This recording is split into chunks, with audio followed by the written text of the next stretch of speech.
Hello, everyone. Welcome to the IBPA, a really great book marketing program webinar. We're excited. I'm Christopher Locke. I'm the IBPA Director of Membership and Member Services. This is my amazing co-host, but also the IBPA Chief Content Officer, Lee Wind. And we do these webinars to give people an in-depth look at all of our benefits. And today, we're doing all the book marketing programs that IBPA offers.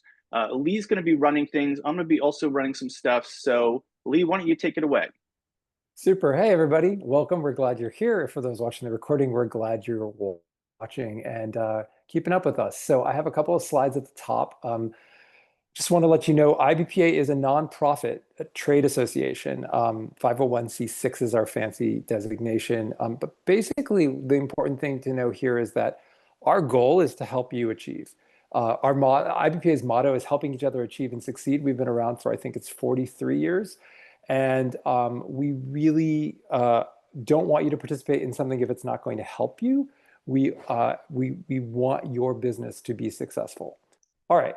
A little bit about me and Christopher that I think is important for you to know is that in addition to our day jobs here for IBPA, we also write books for kids and teens. Well, I do kids and teens. I think Christopher does teens and adults. Christopher, you want to tell them a tiny bit about you as an author? Well, I mostly just want to say that that's one of the great things about this job, that every day we're here, we're helping other author publishers and independent publishers succeed because we personally learn every single day new things. So we're here to help you because of that. And it helps enrich us, and we're better at our jobs because we're literally doing what all of our members are doing. Right. And Christopher is the publisher of his book series. And we don't call it self-publishing. We think the word self tricks people into thinking that they can just do everything themselves. They can, that's not how it works. You have to hire a team of professionals to make your book professional. And so when you are the author and you're publishing your own work, you are what we call author publisher. And so I author published my first book, but then the next 7 are with independent presses, many of whom are IBPA members. So this one is from Apples and Honey Press, Berman House, which is an independent publisher. So and I basically, when we're creating new programs or new benefits, we talk about it and we're like, well, would I spend my money on that? And if the answer is no, then we pretty much don't do it. We really want this to be worthwhile for you. Okay, you have a book. It is glorious. You're very excited about it. When you're talking about marketing, I think there's a couple things to consider. Are you trying to get awareness of a single title? Are you trying to build your brand as a publisher, as an author, or for your author, one of your authors, if you're a publisher with many authors? And then are you trying to, is your target sales of a single title? So these are different targets, and they're kind of done as almost like, archery targets, right? Because these are different things and you're going to have different strategies for each of them. One metaphor that I found very helpful that I use quite a bit was from a webinar with Paige Velasquez Buddy and Rusty Shelton talking about book marketing. And they shared that everybody that might be interested in your book, but that doesn't know about you or your book, is audience 3. They're kind of outside the stadium. And then once someone knows about you, then they're inside your stadium, but they're audience 2. And then once they've bought your book, they're kind of like on stage in the stadium with you. And those are the audience 1 people. So one of the big mistakes we see people making with their book marketing is trying to take somebody that's never heard of them before, an audience 3 person, and make them convert to an audience 1 person right away. Buy my book. You've never heard of me, but buy my book. This is not a recipe for success. It is much easier to get someone to go from, you've never heard of me, oh, let me tell you a bit more about what I do. Let me get you to give you something cool so you sign up for my mailing list, get you into audience 2. And then once you're in my universe, you're in the stadium, you know about me, then I'm going to say, hey, let me tell you about the cool things this book can help you with, or the great escape this book offers you, and try to convert them from audience 2 to audience 1. I think these are the much more successful marketing approaches, trying to get 3 to 2 and 2 to 1 rather than 3 to 1. So that is, I think, a very helpful metaphor. The other thing that is confused a lot is this idea of what's the difference between marketing and public relations. And I think the best metaphor I've heard it explained is that marketing is you're growing your own community, your own list. It is you're building your circle. Public relations is you're trying to get in front of other people's circles. You're trying to get on a podcast and be heard about your book, or have your author be heard about your book from their audiences. So that's what the different circles, right? Like you're trying to get in front of somebody else's audience, or you're trying to build your own audience. And I would say that a lot of times you're trying to, like, one can lead to the other. You can be doing an ask. You can be sharing stuff out in somebody else's audience that hopefully brings people back to your audience. But I find this is a very helpful distinction. Okay, here's the agenda for what we're going to do in the next 50 minutes. We're going to talk about 4 general areas that you need to consider, or I would advise you to consider when you're marketing your book. The first is vetting and social proof. The next is discoverability and sales, then licensing, and then education and community. Because sometimes the answers to the issues you're having are going to be answers that are had by other publishers that are in the same situation that you're in. So we're going to go through these basically each of these one at a time. So this is the overview of vetting and social proof. And so I'm going to walk you through the slide, and then Christopher's going to drive and show us on the website how to get to all these things. We're going to spend about a minute on each one once we're on the website to explain you what the program is. Each item on the website has a very detailed sort of page explaining it in more depth.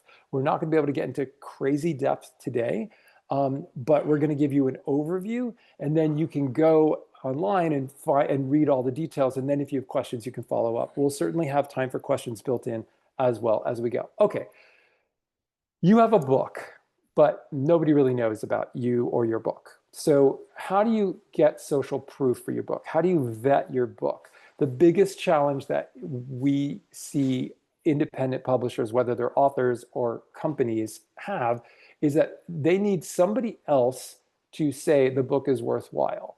So this is where you get blurbs, trade reviews. Trade reviews are things like a Kirkus review or a PW review or a Forward Reviews review. Media coverage, that's sort of PR, the reviews and editorial coverage. Consumer reviews, those are the ones that you see on the big retailer sites. And then awards. These are all ways that you can get your book vetted and get social proof that it's not just you as the author or you as the publisher that thinks this book is worthwhile. Other people that are saying it's really worthwhile too. So these are a bunch of the programs that we have, both benefits and programs, to help you do this. We have discounts on paid trade reviews. There are free editorial reviews that you can go for. You should absolutely go for them, but some of them you do have to pay for, like Kirkus. There's the NetGalley program, the Media Outreach program. We have a targeted media list offering. We have our own book awards program, and we just combined with PubWest this year. So we are running the PubWest Book Design Awards as a separate program this year. And I'm going to stop sharing, and then we're going to walk through these with a little bit of detail from Christopher. So Christopher, you're driving, and we're going to go through those. So the first one was discounts on paid trade reviews. So let's say I want a Kirkus review. Kirkus is going to make you pay no matter who you are, as long as you're not a corporate publisher. So let's say, where do I find the discount on Kirkus reviews, Christopher? Yeah, so we have a main list of benefits. And as I mentioned, if you're an independent publisher, author publisher, whichever member type you are, you can go to a specific page that's going to show you all the benefits that are curated for you. But let's just, for right now, go to the main list of benefits. And you can then go down. We have different sections: Learn, which is educational benefits; Network, which are benefits to help you all connect with other publishers; Sell More Books. Those are all the book marketing programs that IBPA offers. But then we have Save Money. And these are all the different companies that give our members a discount. So we just talked about securing book reviews. So we have this section called discounts to secure book reviews. So these are all the different companies that give our members a discount on their trade review. So Blue Ink Review, Book Trib, Clarion, Indie Reader, Kirkus, and Publishers Weekly. And these are all really helpful, as Lee said. If you're going to have someone vet your book for bookstores, for libraries, these are the known, really famous ones that all the different libraries and bookstores use to understand, okay, this is something that we would want to carry. And just a quick note: if you have time, if you're doing your thing in the proper schedule, you hopefully have time to submit to forward for an editorial coverage, for an editorial review. If they don't choose you for an editorial review, you can pay to have their Clarion thing do a review. You definitely, whether you're paying or not, trade reviews show up in a different place on online retail sites. And especially if you're interested in things like bookstores or libraries, getting trade reviews becomes really, really important because they're really relying on those trade review sources for like the real deal on whether the book is of value or not. And even if And the one book thing, review okay. is mixed, it can still be helpful to you. Sorry, Christopher. Yeah. Oh, no, no, sorry. So the other thing I wanted to show is for all of the benefits, what you do is you click on the name of the benefit. Let's just say Kirkus Reviews, right? So it explains what the benefit is. Currently, we have a box here called How to Access this IBPA Member Benefit. And then you click on this button, and then it takes you to another page. And unless you're a member, you can't access that page because you have to sign into your account, okay? I am going to, in the next week or two, I'm going to put at the top a more helpful place that's going to be a place for you to find. I'll show you. I did a little example on the Ingram Spark page since it's such a popular member benefit. But it's going to be at the top of the page, and it's going to say, members, click here. So all the benefits have some type of promo code, or they're going to have a hyperlink that's to a page that only IBPA members can access. So that's how you then access the benefit. So I just want to make that clear. I also want to point out something Christopher just did on the major benefits page. He just searched the word Ingram and he got right there. This is how I use this page. There are so many benefits. I think we have over 100. It's really a lot to navigate. So if you know exactly what you're looking for, that's a fast way to do it. Otherwise, you can go by category. All right. Yeah, and I have a Mac, so I did it's Command F to do the find. Right. Command F for find. Christopher, show us where someone's interested in NetGalley. So Yeah, go ahead right here. You see what it says programs and products? These are all the IBPA programs in another place. So we have multiple places. So then you scroll down to NetGalley.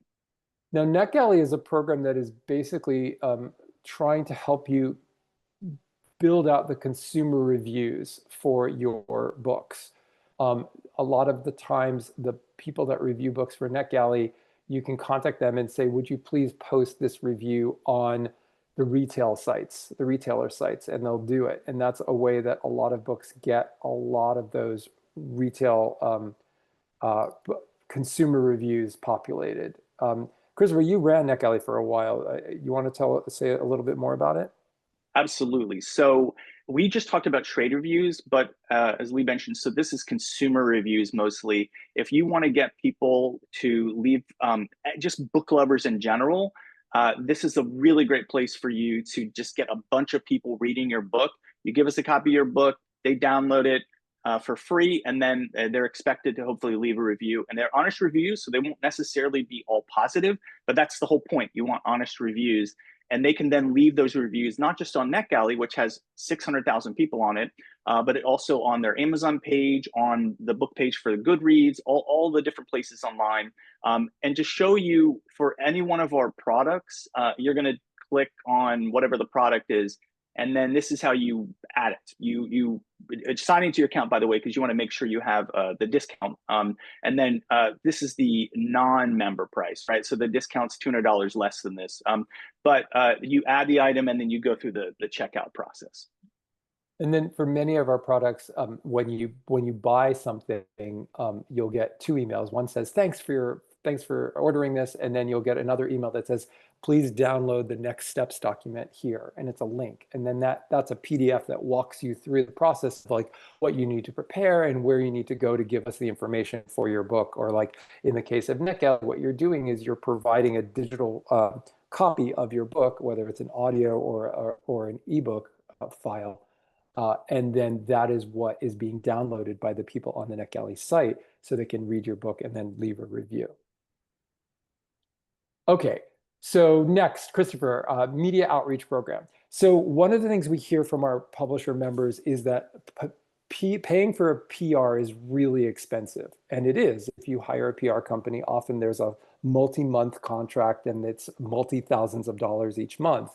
Not everybody can afford that. So we wanted to create a program where we could, at a fraction of the cost, sort of, a lot of what IBPA is about is that we started out as a cooperative marketing organization, right? There were 13 independent publishers, all in California, that wanted to go to this big show in New York to show librarians and bookstores their books, but they couldn't afford, it was very expensive to get a booth at that show and to fly to New York and stay at a hotel. So they sent one person, Jan Nathan, with all of their books. And that was the beginning of IBPA. It was called something else at the time, but so that idea of like spreading the cost across a lot of publishers is behind a lot of what we still do today. The media outreach program, it's a pitch to media of, we are offering a free review copy in exchange for them considering the book for either an editorial review or other editorial coverage. It goes out to over 3,000 media people. We customize the send to who it is. And if you scroll down the page, you can see some examples. One of them is my book because I had the rights to, share that's not my book. Go one more, Christopher. And like this is one of the books that I had out from an independent publisher, Living Corita, who is a member of IBPA. And this is just like the different parts of it, showing you the different parts of the email. There's like there's a header, there's the cover image, the description, there's some hooks, reviews, interior images if it's highly illustrated. There's a story behind the story. There's the bio for the author and the illustrator, if there is an illustrator. And then there's the ISBNs and formats the book is available in. But mainly there's one call to action, which is fill out this form and let us know that you would like a free review copy of this book. When they fill out the form, the publisher immediately gets a copy of the request. It's instantaneous, practically. And that's really cool because then you are delivering the review copy, whether it's a print or digital, whatever they prefer, to that publisher. It is a program that it only costs $350 for members to do, so it's pretty inexpensive, and it gives you a chance at getting media coverage from some really amazing outlets. We've definitely had requests from the New York Times, but honestly, everybody's requesting the New York Times. So oftentimes you're going to get better traction for books that are more niche, media that's more niche. So like I ran Banana Menorah, my new picture book that's coming out in the media outreach program, and we got like 6 media requests from media I've never heard of, like regional blogs or magazines and stuff. And so that was cool. So this is that program. Okay, the next thing we offer. Lee, can I ask a quick question? Something that people want to know about media outreach. When should they do the media outreach program? Can you do it before the book is published as well as after the book is published? Yes, you have to keep in mind, and there's actually a note, if you scroll on the page, there's a note about timing on this page. So different media have different lead times. It may be down below, Christopher. Okay. So like some media, like magazines, they're working sometimes 6 months or more in advance. Other media, like podcasts, are maybe only working a month in advance. Some radio programs are working like that week. We had someone drop out. We need someone to be interviewed, is someone available on Tuesday? It kind of really varies. I generally think it's, if you're trying to coordinate media to hit around the publication date, you should be I would suggest you buy this about 2 months or three to 2 to 3 months in advance. So you have a better shot of getting media when the book is launching. But honestly, even once your book is launched, media can still be very, very helpful. And you have to think that there's time for them to receive the book, and then they have probably a big to be read pile. So, and not everybody gets a ton of requests. The average number of requests is 3, which is pretty humble. But at the same time, it's 3 more media that know about your book than would have otherwise. And some books get over 20. And again, it's reaching all those other audiences. So I definitely think it's worth doing, and I've done it for all And of my books. one other quick question, Lee. Is this just US media or is this international media? It's just US media. We work with a company called Meltwater, and they have a database of thousands upon thousands of media folks organized by what their beats are, what are they covering. Awesome. Thank you. Absolutely. All right, next, we're going to go to expert consults. So if you want to approach this in a different way, we do have a targeted media list and pitching tutorial. So we have, and one of our experts that does a lot of programming with us at IBPA has access to Cision, which is a different media database. And so he is able to pull a specific list of media, like if you want to reach all the podcasts that are about your business thing that you've done a book on, you could get this targeted media list where you're actually getting the context. We're not allowed to give the context due to our contract with Meltwater, but this is a way you can get a list of contacts that are very specific and pitch those 30 people yourself. It's a different approach to media. Okay, and then we have 2 awards programs. So Christopher, show them how to navigate to the IBPA Book Awards, please. It's a whole website.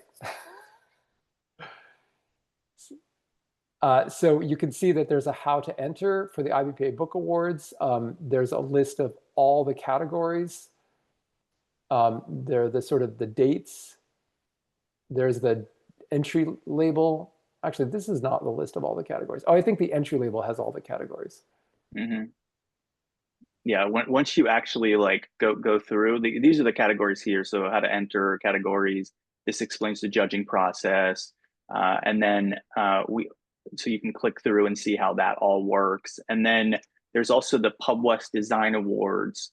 So some of y'all may know, but IBPA and PubWest combined, and then we ended up they had a really great design awards that was popular with their members. So we still have the design awards, and here's the information about them. Right, and that's about to open in, I think, November 1st. Okay, well that's all about sort of vetting your book and getting social proof for your book that your book is worthwhile. So next, I'm going to share our next thing that we're going to talk about is I was betting in social proof. We're going to talk about discoverability and book sales. So there are a couple of ways that we try to do this. There's trade advertising, which is sort of your advertising to bookstores and libraries and sort of like the general, the people that then sell the books. There's consumer advertising where you're trying to get directly to consumers. There's library specific marketing, and then there's bookstore promotion. So trade is different because it also includes like agents and other people that are in the world of publishing that might be interested in your book for other reasons. So that's why that's sort of separated out, because like people that read Publishers Weekly are not just booksellers and librarians, it's all the sort of universe of people that are interested in publishing. So IBPA runs a bunch of cooperative programs with Publishers Weekly, Ford Reviews, and Library Journal, where we do cooperative ads in their magazines, which again brings the cost down for each individual person. Like we get the cover of Publishers Weekly twice a year. If you bought the cover yourself, it would be like $14,000. But like getting your book to be one of 14 books on the cover of Publishers Weekly is like less than $1,000. So it's a way to sort of like give access to things that otherwise would be financially prohibitive for a lot of independent publishers. So we have co-op ads. We also have benefit discounts for direct ads. If you wanted to get the cover, you can get a discount because you're a member of IBPA. We do go to the ALA annual conference every year. We do a giant booth. I think we had 120 linear feet of booth display space this year, and we're going to be doing that again in 2026. We have our library market e-blasts. These are very popular. We have both co-op and dedicated ones. We have a benefit that gives you access to the Ingram ID consumer marketing with Google, Facebook, and Instagram. We have a new platform that was developed by the company behind NetGalley called Bookstores that has advertising that you can take advantage of.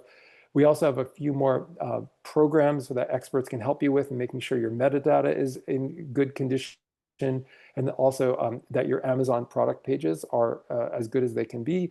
And we also have a promotion to bookstores that is Edelweiss and Ingram iPage.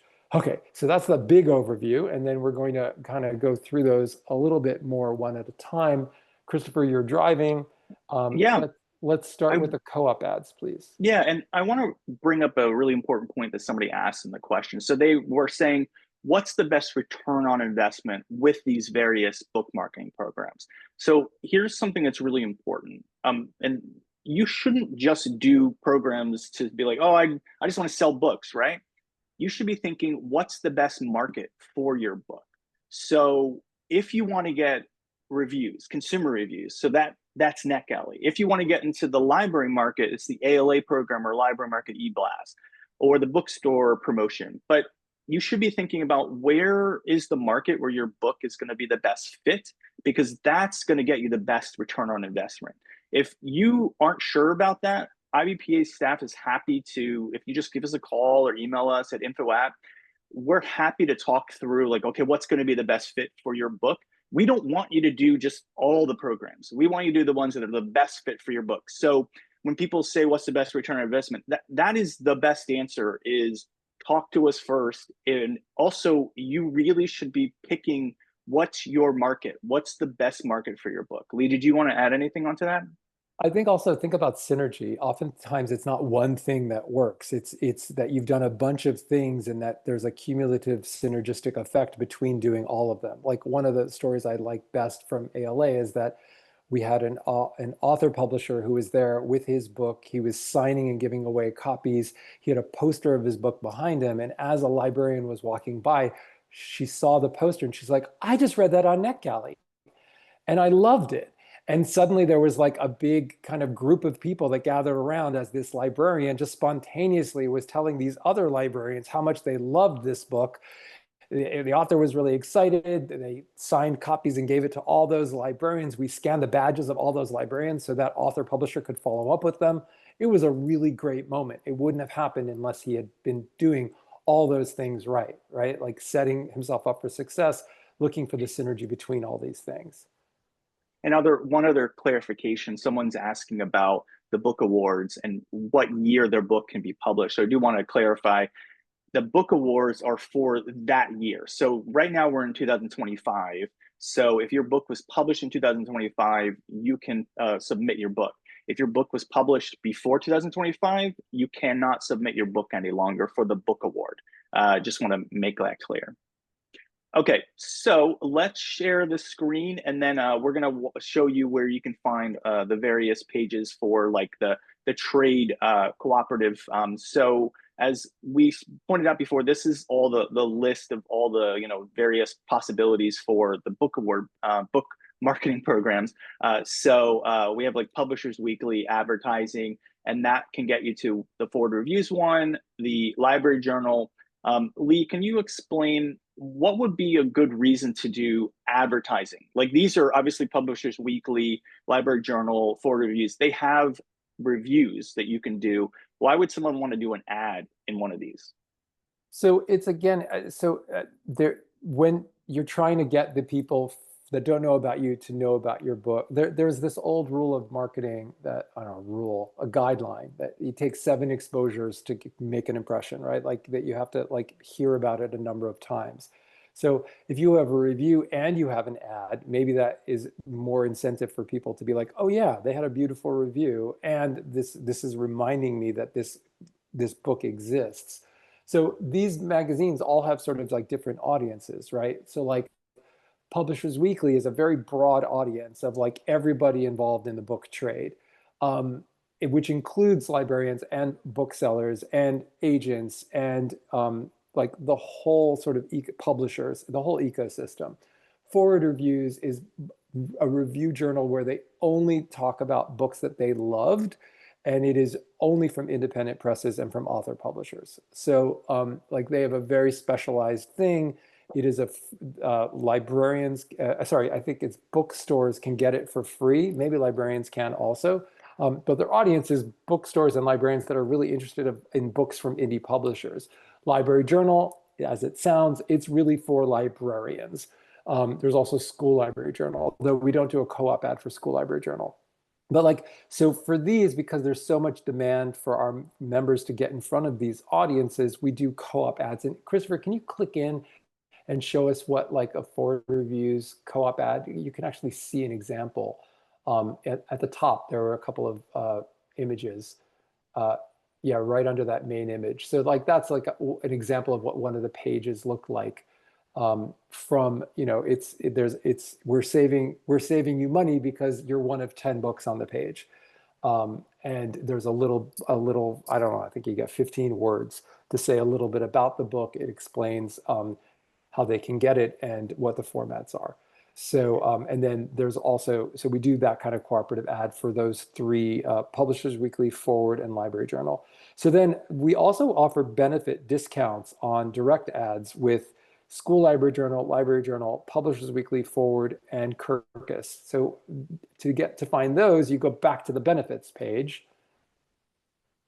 And again, it's the save money section, which is where you can, you know, get your like all the various other companies that are not IBPA, and then you can access. So you know, like we have, like Lee said, Publishers Weekly. Whoops, Publishers Weekly. And then you can find the various ads that we have. I'm not spelling anything correctly. Don't do things quickly. So The pressure, these ones, the pressure. yeah, the pressure. So this is the trade advertising here for Forward Reviews and then Publishers Weekly. Yeah. And then the two library sections. So this is under Sell More Books, the two library sections. Right, and then the Kirkus also we have a benefit with for direct buying ads with them. There's also the ALA conference. So if you're really interested in librarians, if you feel like that's really your audience, and you want to send your book to the conference, we have a display. I think we had over 275 books in the display this past year. That you can reach either. You can get at it from two ways. You can get at it from the benefits page, but you can also, it is on the drop-down menu for products, programs and products. The ALA, and you can do one book, a shelf of books. You can also sign up for half-hour time slots to give away copies of your books to the librarians. The cool thing about that is that we scan the badges of all those librarians, and then you get to follow up with them, which is a great way to sort of grow your marketing list. Remember when we were talking about marketing is you're growing your own list of people. That's a great way to do it. And ALA, if you can go, Christopher, do you remember what city ALA 2026 is going to be in? Is it Chicago? Chicago, yeah. Yeah, cool. So if you are able to get to Chicago at the end of June, no, actually, wait. Yeah, it's June, end of June. That might be something that you consider doing, or you can send your authors there. I think that that's it's really, really great way to kind of get word out about your book to that market. Another way to reach the library market is our library market e-blasts. We run 30 of these a year. They are 15 books that you can click. Actually, we have one spot left in this current round of Q4. It's that nonfiction, public library nonfiction list. So basically, this is, if you scroll down the page, Christopher, there'll be an example of what one listing looks like. So it's a book cover, there's a description of the book, there's a more button, and the more button and the cover both link to a website address that you give us, where if librarians are interested, they can learn more. That click is really crucial because it means that we get a list of leads that we then share with you, and you can follow up with those librarians and say, thank you so much for your interest in staying in the Thriver Zone. I want to share with you this cool video that the author did talking a little bit more about some aspect of the book. It's a way for you to build those build those relationships with those librarians, hopefully get them to bring your book into the collection. Again, And I thinking about moving from audience 3 to audience 2, this is a way to build audience 2. Yes, Christopher. Yeah, and I just wanted to clarify about the ALA is that Lee mentioned about if you can get to Chicago, that's great. There's a table where you can sign your books, but again, it's a cooperative booth. So IBPA, you give us your book, like the single title display, and we represent it there. Like the team's there. You don't have to physically be there. If you can be, it's great because then you are personally interacting with the librarians for the book signing. I just wanted to make sure people understood that. Right. And just to clarify, you can't hang out in the booth because we have 275 books. So if we had 275 people hanging out in the booth to talk to about their books with the librarians, we would have no room for the library. Yeah, So but we have these author signings, and it's a half hour where you can then meet with the librarians. You pick a time, and it's a really great way to hand out your books and actually talk directly to librarians. it's cool. Yeah, sorry, if we can jump back to the Library Mm-hmm. Market eBlast main page. Mm-hmm. I want to point out that, so we have these cooperative ones where you're one book of 15, and it goes out to 5,000 librarians. So the average number of leads we're seeing between 20 and 40, but sometimes we get 60. We've had books get 400. It's kind of all over the place. It's really, it's always interesting to see what happens. But generally, most books are getting at least 20 leads. And then we also have dedicated publisher e-blasts. So if you have if you want to reach a larger audience of librarians and you don't want to do it on the timeline of our 30 e-blasts, and you want it to just be your book or your books, we can do a dedicated e-blast to either 10,000 librarians or to 20,000 librarians, depending which category of librarian. And these go to elementary librarians, middle and high school librarians, college and academic librarians, public library, children's and YA librarians, and then the 5th type of librarian it goes to is public library adult librarians. And we have so much interest in reaching public library adult librarians that we divided it up into a fiction list and a nonfiction list. But you can also do a dedicated publisher e-blast where you get all the leads. But it's the trade-off is that it's more expensive because there's nobody else to help cover the cost of it. I will say that we get a really great discount from LibraryWorks, so you're saving $200 off whatever they would charge you directly because we do so much business with them. And they're a pleasure to work with. So that's pretty cool too. And you can scroll down the page. There's some links that can take you to some examples. But let's move on to Ingram ID Consumer Marketing. This is a benefit program. So if you want to market to consumers on Google, on Facebook, on Instagram about your book, there is a way that Ingram has this new program called Ingram ID, and you can reach it. It's a benefit, right? So it's not Yeah, on the it's a benefit. programs, it's a benefit. So you get a benefits, list of benefits. And then you go here. And because it's a benefit, the way you access it, again, I'm going to put it at the top in the next week or two. But for right now, you're going to go down to this box and click in it, and you're going to log in. And it's great because it's discounts on Google, Facebook, and Instagram ads. But through Ingram ID, you have your own dashboard in one place. So you can do all of them from there. And the other thing that's helpful is that we do Google ads, for example, can be kind of complicated to do it directly through Google. So the dashboard on Ingram ID is a bit easier. So it's helpful to do it directly through this one. Cool. We also have Booktrovert advertising. This is through NetGalley. And that you can reach, I believe, is it on the benefit page, Christopher?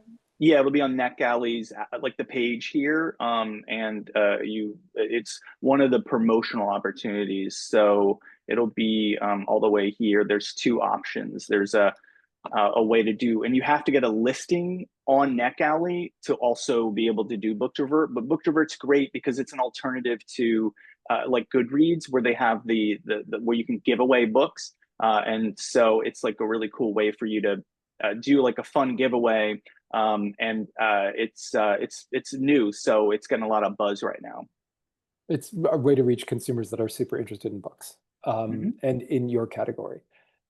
We also have some expert consults that can help you with making sure your metadata is optimized and your Amazon pages are optimized. That's how you reach them, through that expert consult thing. And there's the Project Dr. Amazon evaluation, doctor in quotes, and the metadata makeover. So you can check those out. We also do a bookstore promotion. I actually just extended this to, because I thought it was rude to tell you about it on the day it closed. So I extended it to Friday. This is a promotion of books on Edelweiss and Ingram iPage. It used to be a printed catalog, and we realized that that didn't make a lot of sense because bookstores were telling us that really they're looking at Edelweiss and Ingram iPage. If your book is not on Edelweiss and Ingram iPage, I don't think you should do it. Again, we're a nonprofit. We don't want to just take your money. We only want to provide you with programs that are going to be of help to you. So if your book is on Ingram iPage and Edelweiss, it is something cool that we're doing. We're trying it out, a new thing, to try to get those bookstores, those bookstore retailers interested in the promotion in the books that our members are publishing. All And right, well, Lee, sorry. can you tell people how do they get their book onto Ingram ID, iPage, Ingram iPage, or onto Edelweiss? So Edelweiss is oftentimes publishers who have distribution deals will be set up on Edelweiss through their distributor, but you can also get a thing as a publisher. You can get a sign up for Edelweiss. We are doing a beta where publishers can get their digital review copies up on Edelweiss. But Edelweiss, it's pretty expensive. It's like $500 setup fee and then $200 a year um, overall, sort of like to put digital review copies up. And then there's an additional $90 for every upload. So we're doing a beta where it's $200 because again, we're sharing the cost across a bunch of publishers to put a review copy up on Edelweiss. And there is a brand new product at the very bottom of this screen. If you scroll down, it doesn't even have a graphic yet. That's how new it is. Bookstore Edelweiss digital review copy at the bottom there. And we just launched that last week. Again, we're always trying to figure out how to help our members. And Ingram iPage, if your book is set up with Ingram Spark or otherwise available through Ingram Wholesale, your book will be on Ingram iPage. And a quick cheat to figure out if your book is available that way is to look it up on bookshop.org, because that is powered on the back end by Ingram. So Okay. I do want to clarify some things because I know we're going through this quickly and it's because we have so many programs, but I don't want us to rush so much that people aren't understanding how some things work.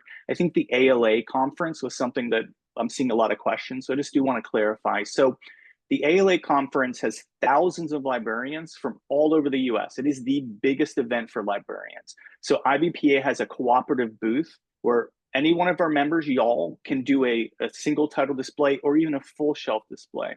And you give us your books, you mail us your books, and we go there and we represent your books for you. So librarians come to the booth, we scan their badges, and then afterward, we will send you a list of all the librarians who went to the booth so you can now follow up with them and connect with them about hopefully buying your book. So that's how that works. We were talking about visiting in person. That's specifically if, let's say, you live near Chicago, you can get a free badge from us. If you do the program, you get a free badge to the conference. And if you can get there, you can do a demo table. So I hope that helps clarify ALA so that people understand how that works. You're welcome to, of course, reach out separately about that so you can understand that. Someone also asked about Ingram ID, whether or not you need to have Ingram Spark. So Ingram ID is separate from Ingram Spark. So your book does not need to be on Ingram Spark to be able to do Ingram ID. And you need to set up a separate account through Ingram ID to be able to use that. Okay, so it's not, you can technically work with the Ingram Spark team, and it's nice to have both. They're little benefits, but you don't have to be on Ingram Spark to use Ingram ID so that you can have access to that advertising. And if you're interested in the ALA show, I just put the report from our ALA 2025 show in the chat. And I do want to clarify, Lee, someone is asking for the Ingram iPage and Edelweiss for the bookstore promotion. Do you need to be on both, or can you just be on one? I think if you're on both, it maximizes the opportunity. If you are just on one, we will let you participate in it, but you're not getting as much value as you would if you were on both. Yeah, and we will, again, I want to reiterate, like we want your books to succeed. So again, a lot of times people call and they'll say, "Hey, should I do this program?" And we'll say, "You know The what? answer I is actually, no. yeah, sometimes it is. Sometimes we genuinely are like, look, this is if you're not like an independent publisher, for example, it might not be a good fit for you. We're going to talk about the ones about international rights. So yes, author publishers can do it. But if you're like an indie publisher who's more established, you would more likely be able to sell your international rights than an author publisher who just has one book. So it's that kind of thing where we want to make sure that we're setting you up for success. And I know it gets sometimes people get excited. They go, "Oh my gosh, I'm going to sell my international rights to my books," or "Oh, I want to get my book in bookstores." But it doesn't mean that you're going to necessarily get your books in the bookstores just because like suddenly you're like, "Oh, now I have a program to do it." It's like you have to make sure that your book is something that they would already be wanting to have on their shelves, that maybe people have already heard of, so that you're already something that they're accustomed to, rather than something maybe they've never heard of and might not be likely to get, especially again if you're just one author who has one book and that's the only book you may ever publish. Right. They needed to have consumer demand, right? Even if they bring it into the store, if nobody buys it, that doesn't work out very well because then they're going to return it. So it's a lot about doing that synergy we were talking about. Mm. All right, Christopher, let's jump over to licensing. Oh yeah, sure, no problem. Do you want to share Um, this slide to go through? Yeah, okay, great. my apologies. All Bless right, you. so really quickly, we're going to talk about licensing. We do go to international book fairs. We go to three of them. Actually, our colleagues Terry and Andrea and Michelle are at the Frankfurt Book Fair as we speak. It opened today. We also go to Bologna and we go to Guadalajara, and then there's the drop cap benefit. These are all licensing. Licensing, there's lots of different kinds of licensing, but these are mainly about translation rights or other international rights for books that are already in the language. So selling the rights to different territories. So Christopher, show us where to find the Frankfurt, Bologna, and Guadalajara book fairs. Yeah, so you can see them listed under programs and products, like just literally the name of it. So Frankfurt Book Fair. And then again, this is kind of like ALA where we have that cooperative booth. So you're going to get like a single title display, meaning one book. You're going to mail the one book to IBPA, and then our team is going to go there. And by the way, whenever you're watching this video, it's October right now, and literally our team is in Frankfurt right now. They are representing our members' books at the conference. But there's the Guadalajara, which happens at a different time in the year. So that one's still open right now. Same thing, full shelf display, single title display that you can get.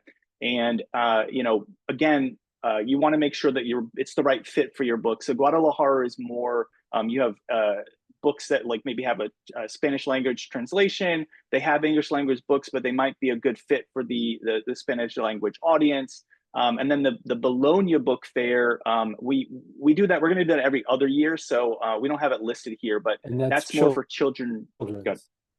yeah, children's Yeah. and YA, yeah. Okay, so then, and then we are also just going to mention that there's a benefit with a company called DropCap. They also display at all these trade shows, including some of the ones we don't go to.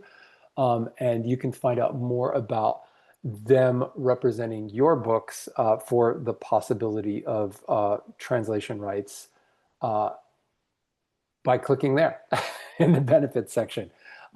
It's very cool. I think especially if you don't have an in-rights program, it's something to look at. We definitely have, we just did a webinar with about sort of international rights. We really try to provide a lot of education, which is a really good segue because the last thing we're going to talk about is sort of education and community knowledge. So Christopher, I'm going to replace your current share with me sharing. Okay. And we're going to run down these things. IBPA is taking over. So Pub West did this thing called a boot camp. So we're actually doing three different kinds of boot camps. We did one in September for staff of independent publishers. We're doing one in January, on January 30th, coming up for author publishers. And then we're going to be doing one in the spring for new independent publishers, because we think that those are really different audiences, and we want to give them sort of an overview of like how it works, all the different sort of aspects of it. We also have our flagship conference, which is called Publishing University. It happens every year. This year it's going to be in 2026. It's going to be May 14 to 16 in Portland, Oregon. As part of that, we have a program called Think Tank for established publishers. We also, the day before ALA, we team with Forward Reviews on something called the Library Insights Summit. These are all sort of like, well, the boot camp is virtual, but otherwise these are in-person things. We have roundtables that Christopher runs for our different kinds of members. We have a Slack workspace that is just for IBPA members. We have over 600 people on that. It's a really vibrant community, and you can get your questions answered really quickly by other publishers there. So I love that. We offer a lot of resources that will show you where to find. One of the benefits that most people don't know about is that we offer sample contracts that are annotated. We have a knowledge hub called PubSpot. We have our magazine, which if you're a member, you get every other month. I believe we're shifting that to quarterly, but that is packed with great information, very evergreen. We offer workshops, some 6-week workshops. We one now on scalable book marketing. It is sold out, both the last one and this current one, but we will be offering that again, I believe, early in 2026. And then we offer webinars that are free for members. We have one coming up on accessibility later this month. And then we have a podcast that Christopher is our excellent host of, and that is free for everyone. You don't have to be a member. So I'm going to stop sharing, and we're going to show you where to find these things next. So Yeah, yeah. this is our website. Again, full list of benefits. If you go to learn, these are all the things that Lee was just talking about. And again, to access the ones that are members only, you're gonna have to sign in. But this is, for example, IBPA Publishing University. Like Lee said, just like the book awards, this is a separate website. But you click on that, and it takes you, and then you can figure out it'll show you how to register, where to stay, what the schedule is. I know Lee, y'all are still working on We're the building the schedule. schedule, yeah. But This so is we're sharing with you the last year's schedule. yeah. We're kind of like, because we're building it. Actually, the call for speakers is out now, and there is a button there that actually the orange button on the right, call for speakers. Mhm. So if you want to submit to be considered to be a speaker, if you have that level of expertise, then yeah, please let us know what your expertise is and how you'd like to help. A lot of the programming that we do, educational programming, is publishers giving back. All right, then we also have, so those other programs will show up in either under events or under programs and products, like the roundtables. Christopher, are they, they're just, that we have one coming up for large independent publishers, right? Yeah, it's called the Large Independent Publisher Forum. So y'all are a member, many different business models that we have as members: independent publisher, large independent publisher, author publisher. Our members have said it's easier for them to do these different roundtables and the forums in their member type so that they can talk about things that are specifically related to them. So the Large Independent Publisher Forum is just for our large indie publisher members, but then we'll have, starting up next year, again, we're going to have the roundtables for the independent publishers and then ones for author publishers. So keep an eye out for those. We'll probably start posting those sometime later, maybe like December. We'll let you all know what the first one is, and it'll be sometime in the beginning of the year. So I just want to say, if you wanted to find Slack, you would search the word Slack on this benefits page, and that will take you right there. If you wanted to find the sample contracts, I would search the word contract, and that would take you to the examples of both the translation contract and the publisher contract for a contract with your author. PubSpot, let's show them how to get to the Knowledge Hub. Christopher, please. Yeah, so that's under learn because it's you're like learning something. So that's a whole other website. There you go. But it's also on the main website under education. There is a tab called PubSpot. And So that's, yeah, go. yeah, so this website is all of our stuff. So it's articles from the IBPA Independent Magazine. It's the webinars that we've done. It's the podcasts. You name it, it's on here. Any topic that you can think of, distribution, design, production, it's split up so that you can just look up, marketing and publicity, right? And that's what we're talking about today. So let's say people want to learn how to do Amazon. So these are specific articles and webinars and things that are related, some of which you'll again have to log in to make sure that you're a member, and some are free for everyone. So come here for whatever general concept. As Lee said, we are proud of our website, the main one, but we created this one because it kind of puts all of this content into a little more easily digestible form. Right. There's also on our main website, there's a tab that says events, which is a helpful way to find out what's coming up. You can just do all events and you can see, oh, well, there's this workshop, there's this webinar, kind of you can get a sense of what's coming up. And we will generally try to populate that with the stuff coming up. And then that's kind of, we've run down most of it. I'm going to switch back, Christopher, just to the final slide to wrap us up. And we will, like Christopher said, we're going to email you a discount code. If you are a member, you can get 10% off nearly every program we cover today. There's just two exceptions. Christopher, remember what those are? Yeah, the IBPA Book Awards and Drop Cap. Right. But otherwise, And you of get course, the 10%. Pub West Design Awards. That's also not a part of it. Right. And that's good through the end of this month. If you have questions, we will hang out for a little bit after this. But you can also email us at info@, and we'll direct it to the correct person, to the person that sort of runs that program to answer it. And I'm going to stop sharing. Yeah, and again, the info at email that Lee shared, that's where you can email us. We also have the phone number. You can call us. I know some people are asking about the recording. We're going to send this recording to everybody who registered, and we're also going to send the slides so that you all have access to that. And the info at Lee, while I'm talking, can you put that in the chat? Oh, you Done. did. Okay, great.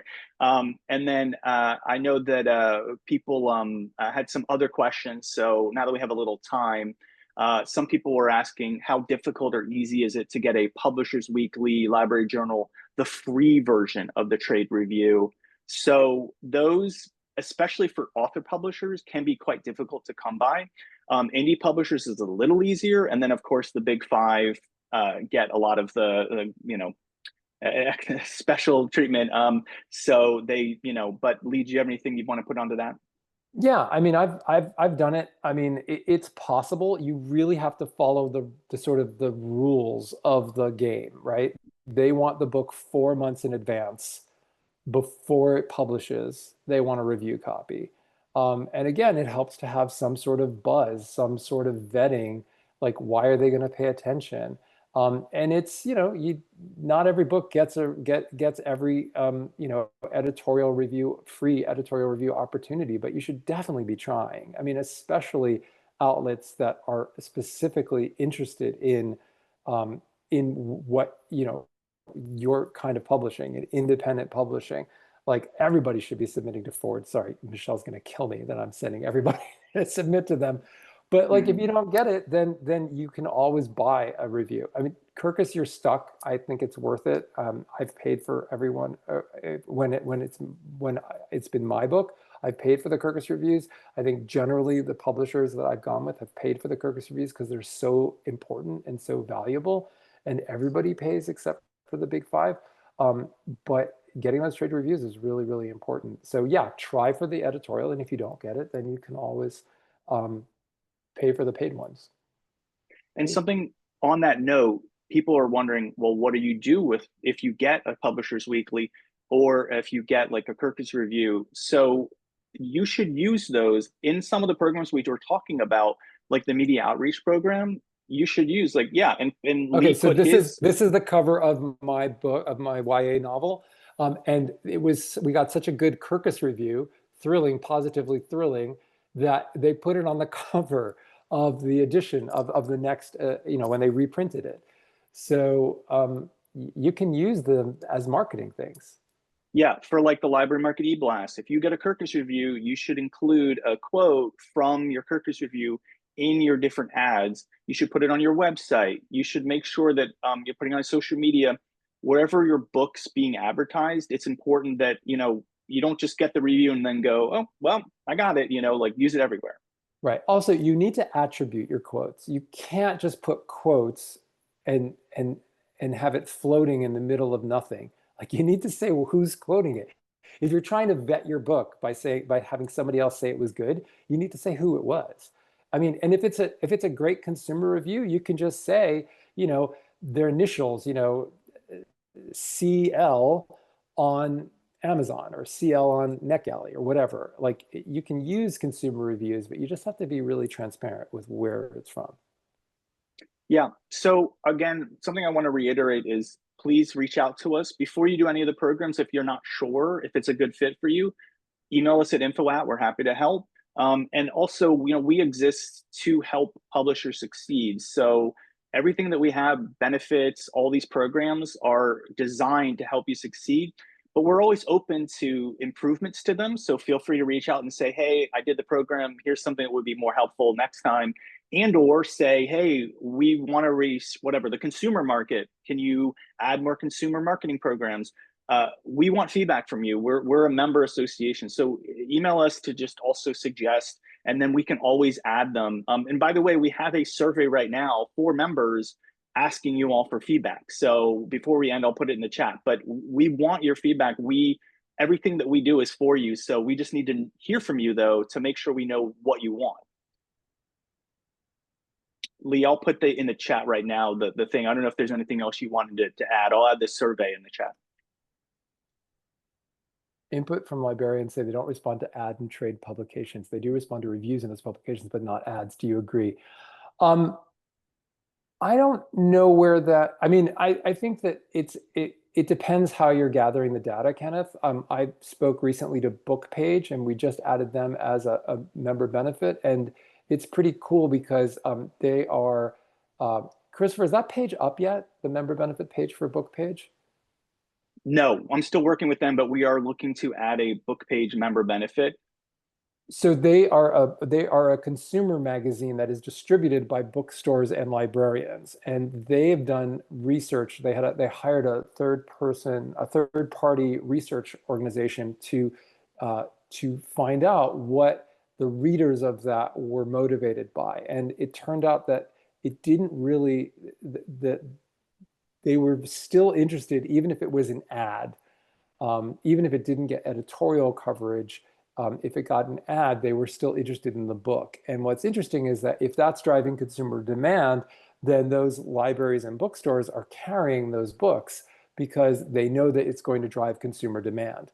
So it may be that some librarians are much more responsive to reviews, and I think that is probably true. But ads is like an additive. It's like a game of yes and, like improv. It's not one or the other. I think the best situation is that both. There's a great review, and then you're also reinforcing it with an ad. Awesome. Well, I just put in the chat the link to the survey. Please take it. Give us your feedback. We're grateful for y'all being members, and please reach out if you have any questions. We're happy to help. Thank you so much. Lee, you wanted to say something? I do see one more question from Deborah. Oh. When I say Kirkus makes you pay no matter who you are, unless you're a corporate publisher, does that mean anyone who's not under the big five? Yes. As I understand it, anybody that the big five publishers don't pay for their Kirkus reviews, but they also don't get a guarantee review. If you pay Kirkus, you're guaranteed that they're going to review your book. I think it's one of the weird things of our industry that sometimes the books are so big, a lot of the outlets have to cover them or they look silly that they're not covering them, right? Like, so Mm. Kirkus wants, they would look silly if they didn't do a review of Spare, right? Like the book by the Prince, whatever. So, so like there is that aspect that if the book is going to be so big, they're going to cover it whether or not that publisher pays for advertising or does anything else, because that outlet would look silly if they ignored such a huge book that's coming out. I think that there's a little bit of that logic going on as well. But I do think, as an advocate for independent publishers, I think that model is weird because it makes the people that can pay not pay, and it makes the independent publishers pay. I think the business model is a little flipped. But that's just me. Well, thanks so much, everyone. Keep in touch with us. I hope you have a wonderful rest of your day, and we hope you'll use the programs and give us feedback. I hope they get you some really good book sales and just get you some really great exposure for your books. And Christopher, I want to point out that someone's saying Huh? that they love the podcast. So feather in your cap, sir. Oh, shucks. Great way to end. Thanks, everyone. Thanks, everybody.